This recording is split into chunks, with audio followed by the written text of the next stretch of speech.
ये NCERT class 6 geography का chapter 2 है। इसमें हम पढ़ेंगे ग्लोब के बारे में, उसके लैटिट्यूड और लॉन्गिट्यूड के बारे में।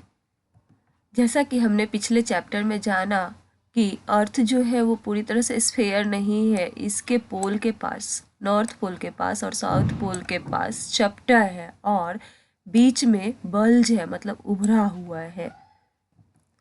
इस स्ट्रक्चर को हम ग्लोब पे देख सकते हैं। ग्लोब जो है वो अर्थ का ट्रू मॉडल होता है, मिनिएचर, छोटा सा फॉर्म होता है इसका, मतलब अर्थ को छोटे रूप में देख सकते हैं।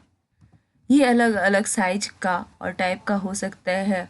कुछ बड़ा भी होता है जिसे हम आसानी से कैरी नहीं कर सकते, कुछ पॉकेट साइज का भी होता है और कुछ बैलून टाइप का भी होता है जिसको फुलाया जा सकता है और आसानी से कैरी भी किया जा सकता है। ग्लोब जो है वो फिक्स्ड नहीं होता है। इसको जिस तरह से पॉटर्स व्हील को हम रोटेट कर सकते हैं, वैसे ही इसको भी हम रोटेट कर सकते हैं।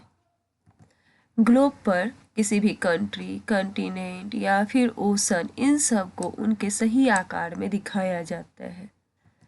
अर्थ पे किसी भी पॉइंट के लोकेशन को डिस्क्राइब करना काफ़ी कठिन काम है। अब क्वेश्चन यह उठता है कि किसी प्लेस को लोकेट कैसे करें। इसके लिए हमें कुछ पॉइंट ऑफ रेफरेंस और लाइंस की ज़रूरत होगी।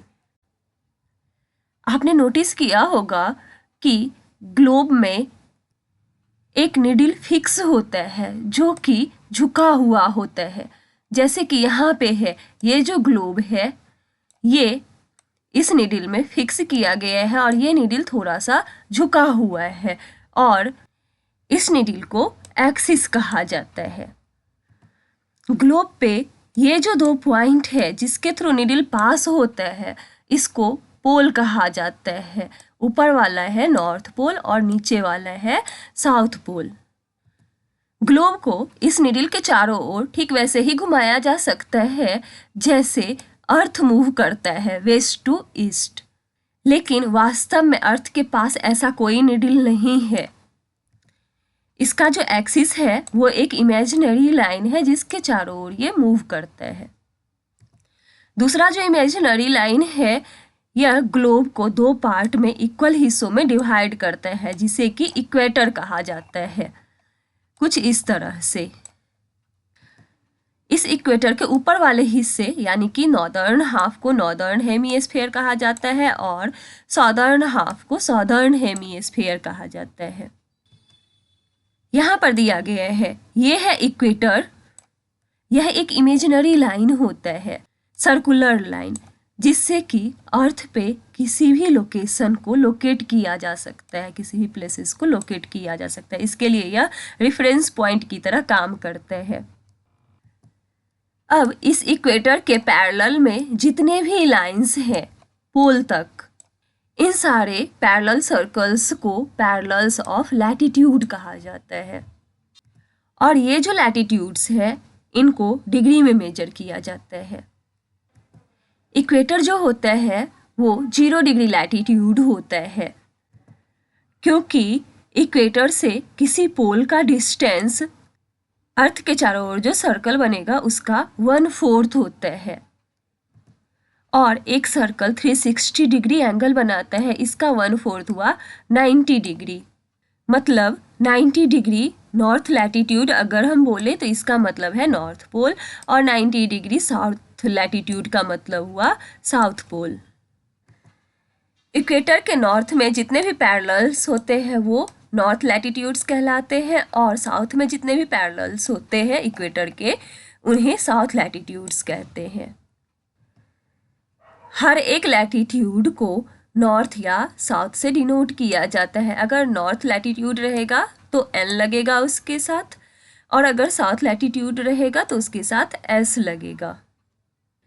जैसे कि महाराष्ट्र में जो चंद्रपुर है, मतलब इंडिया में, और साउथ अमेरिका के ब्राज़ील में बेलो हॉरिजेंटो है।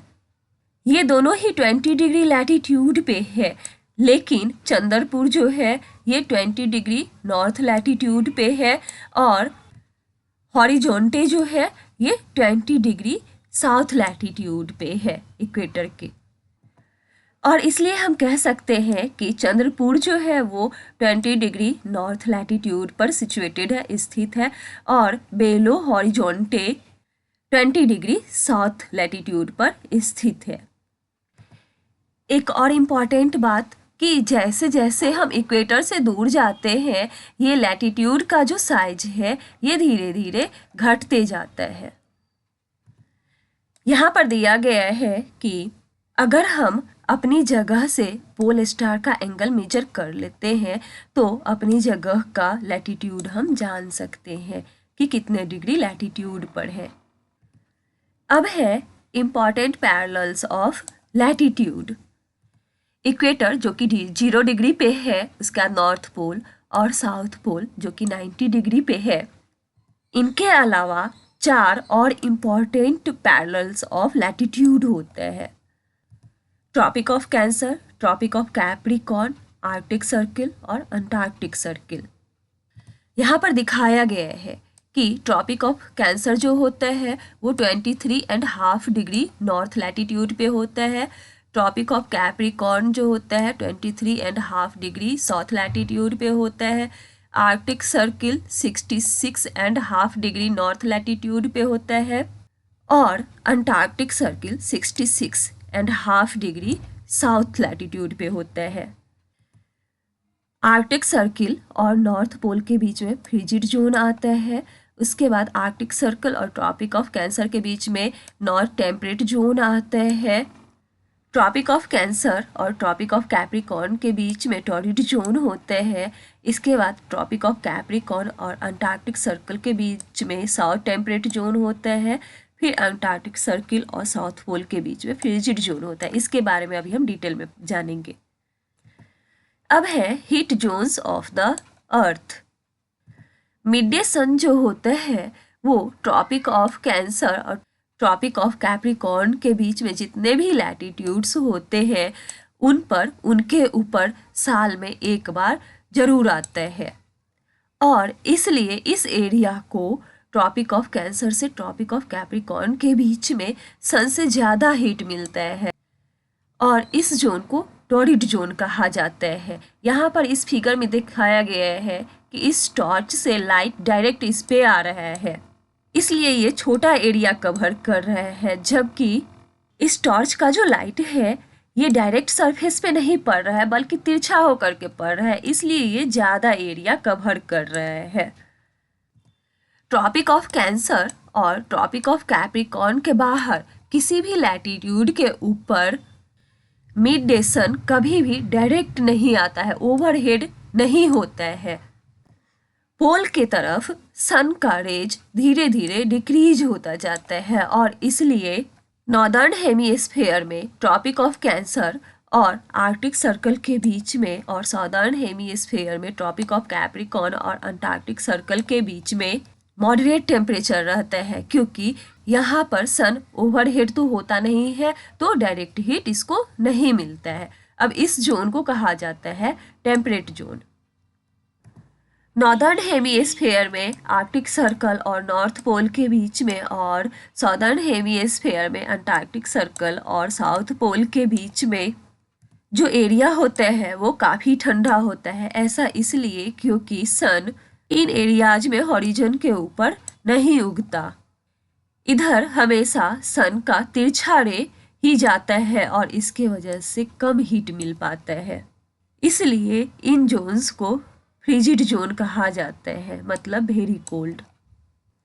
अब है व्हाट आर लॉन्गिट्यूड्स। लॉन्गिट्यूड्स क्या होता है इसके बारे में हम अगले वीडियो में जानेंगे।